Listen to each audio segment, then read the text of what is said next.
Welcome to Read Your Comics. Today I'm looking at Incredible Hulk number 353.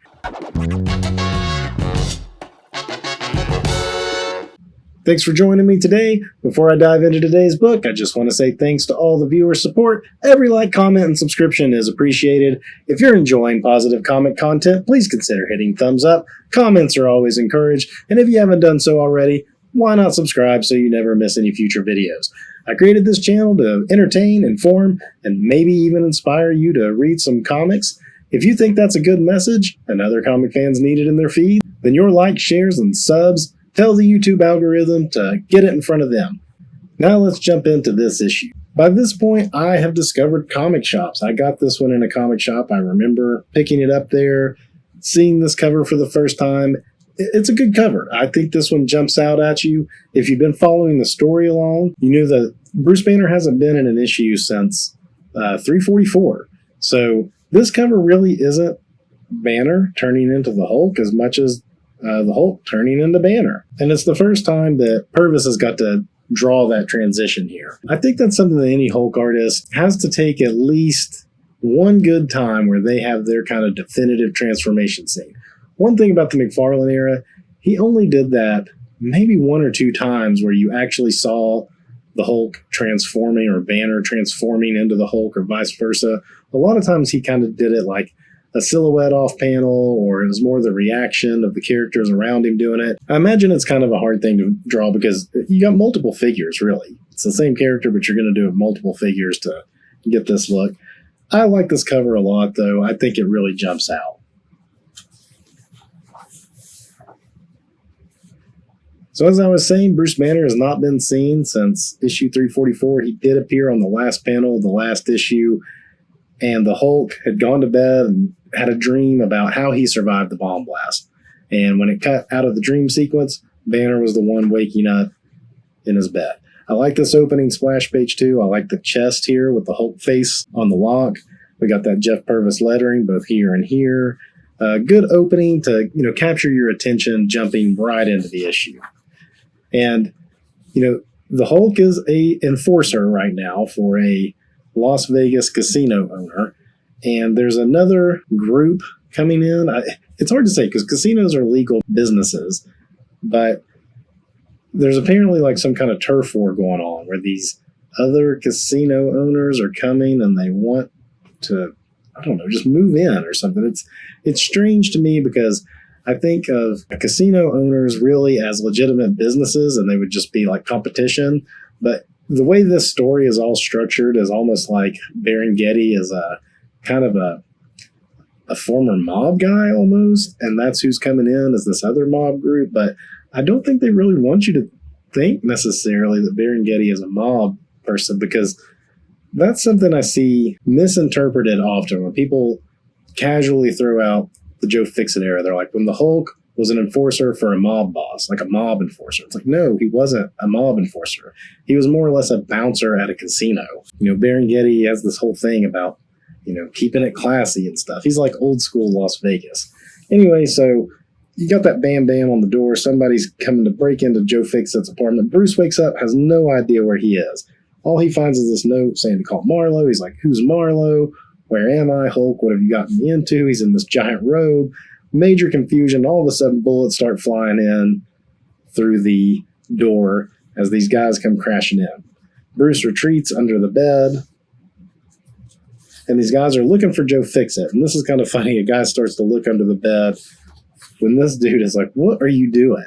The Mr. Fixit is gigantic. He's not going to be hiding under the bed, you goof. And the guy's like, yeah, I guess you're right. So they determine that Mr. Fixit's not there and they leave. A lot of confusion here but from Bruce. I think this is a great twist on the whole Banner-Bruce dynamic. It's usually Bruce has something good going on and the Hulk kind of ruins it for him. But here the Hulk had something going on and Bruce is coming in to ruin it for the Hulk. But it's also kind of the regular trope of like, Hulk, what have you gotten me into as he wakes up? Bruce doesn't realize he's been out of it for months. Cut to Marlowe. Here we find out she's like an aerobics instructor. This is part of the issue I think is going to be pretty corny because you look at what Marlowe's wearing And it makes sense. Okay, she's wearing that for this aerobics class that she's instructing. Okay, that makes sense, right? She's going to wear this outfit the entire issue. And I find that just goofy as hell. So her co-worker here is like, hey, isn't this just your 45-minute class? You've been working for an hour and a half and they're worn out. And she's still going, but she's all in her head about Joe Fixit and why Joe treats her the way that he does. And then we get to see this guy who we met in the very first Joe Fixit issue. He was playing the slot machine and the slot didn't work and he pulled out a gun and shot the slot machine. And he's saying here, he's like, oh, I don't want to do it like I did to the one over at the palace, and now what they call it, the Coliseum. And you see this figure kind of just the top of the head behind him saying, you've been at this long? Forever. Just once, I'd like to hit it really big. Here goes nothing. And then he gets it and he wins. And this guy that touches him says, you shall see money and glory forever. And he's happy. But as we see here, because he says, you shall see money and glory forever. But as we see here, he didn't win anything. He's hallucinating that because what's that nut? This looks like the Simpsons house. But I guess it's Berenghetti's personal house. His house or something. Anyway, he's having lunch with his girlfriend, who's also just sitting around in a bikini. I guess she's been hanging out by the pool. But it's weird because he's in a suit, you know? And he's saying something about go get the car. He's reporting that there was the hit on Joe Fixit's room, but Fixit wasn't there. And he tells him to go get the car. Then you get the driver. So just so we feel extra bad about this driver, we get some, dialogue talking to himself about how he wants to ask for the night off for his anniversary. And of course, Mr. Berenghetti will do it because he's a stand-up dude. But the car blows up when he starts the engine. They go out to check on it. And he's like, well, it could have been worse. We could have been in it. And then the whole house blows up. So things are moving fast here as this other casino owners have decided to start a turf war. Good establishing shot for her apartment. I feel like we did that once before, but she had a plant hanging out. It's not there this time. There she is in her bathing suit. Workout clothes. I mean, okay, she's at her house here. No biggie there. She gets a call and it's Bruce. And she's like, prove that you know Joe. Where is his birthmark? Which Joe is able to answer. But he's like, holy. And so Bruce puts on some gigantic clothes to make his exit. This is all pretty funny because, again, normally Bruce is pulling off clothes off of like a clothesline, stealing them from somewhere. But in this instance, he's just got these oversized clothes that are, Joe Fixit's clothes. Look at these giant buttons, too. So something there I find kind of amusing in this whole setup is that, as we learn in a couple pages here, Bruce escapes the lobby. I don't think this is Purvis's best issue, and I think Terry Austin is inking that, or is it Mary Severin?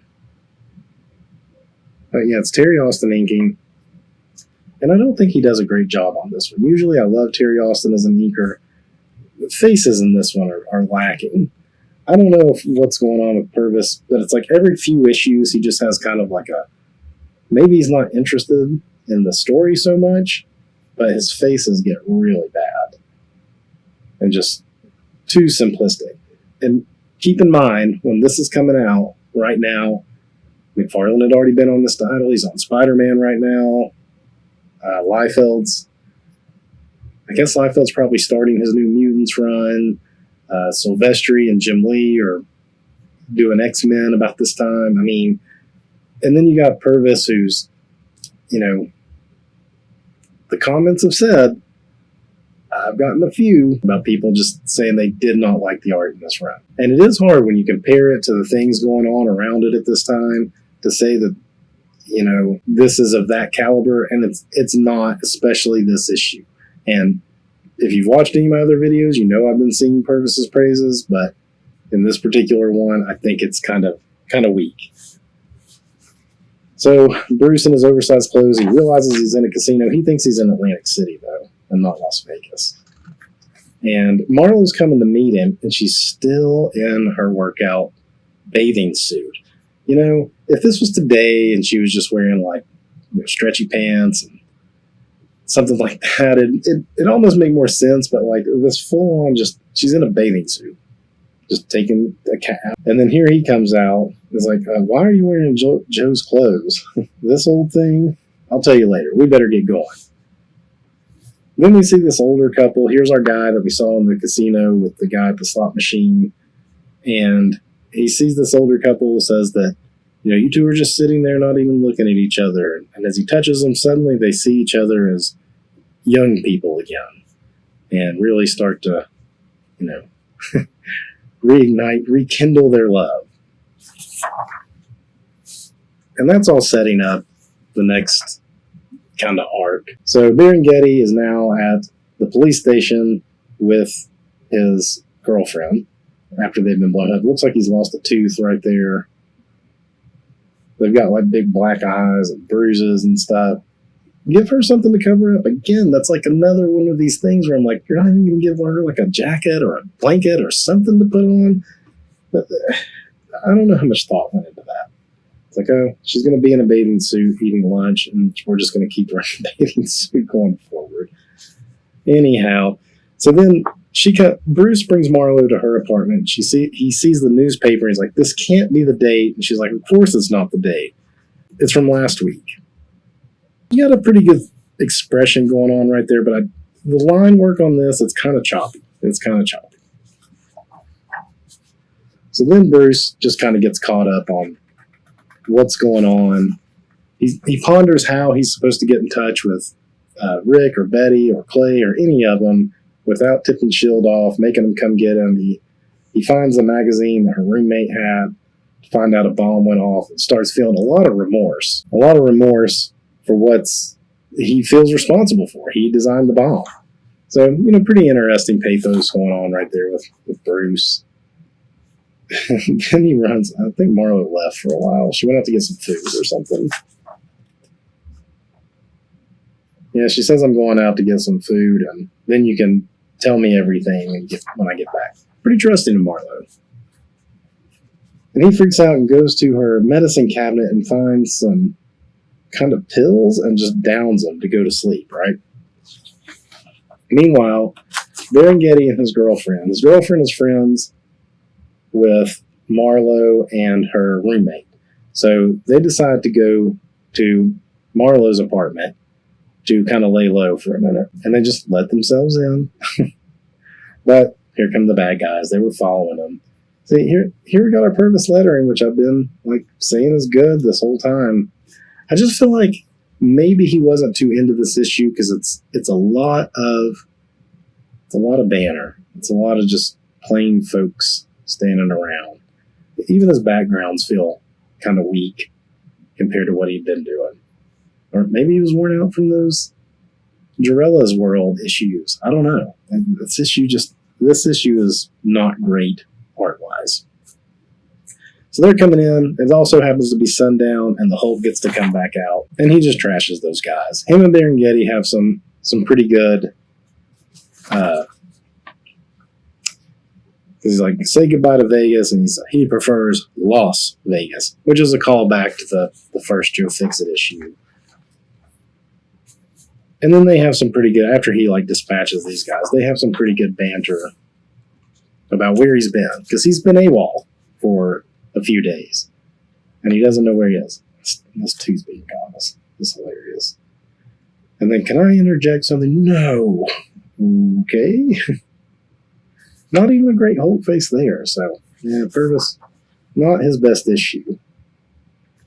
But they have it out, and he says, I'm taking out the garbage, and then we're all leaving. You got a problem with that? That's fine. Fine. Okay. So he gets rid of those guys, and then he's going to come back for Berengetti. And this is where we see this guy who's been able to touch people and make their wishes apparently come true, at least in their minds. He looks just like a white dude here, right?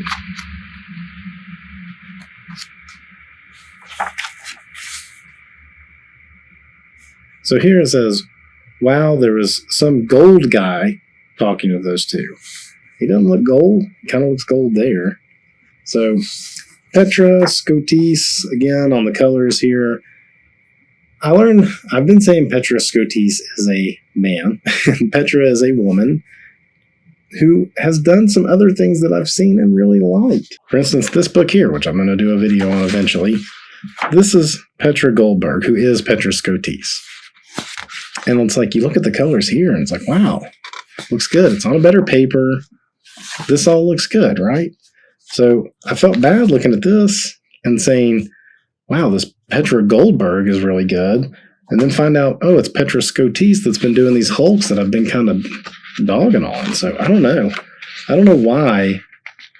She just doesn't do great on this series. But anyway, cool cover on this one. I like the story aspects of it, of Bruce coming back, and the kind of twist it's taking on the whole, usually the Hulk is the one causing problems for Banner's life, but in this case, it's Banner causing problems for the Hulk's life. I like that flip-flop dynamic. Not Purvis's best issue. He rebounds, though. There's some issues coming up. I'm going to be all over with some praise. Definitely not one of his best. Until next time, read your comics.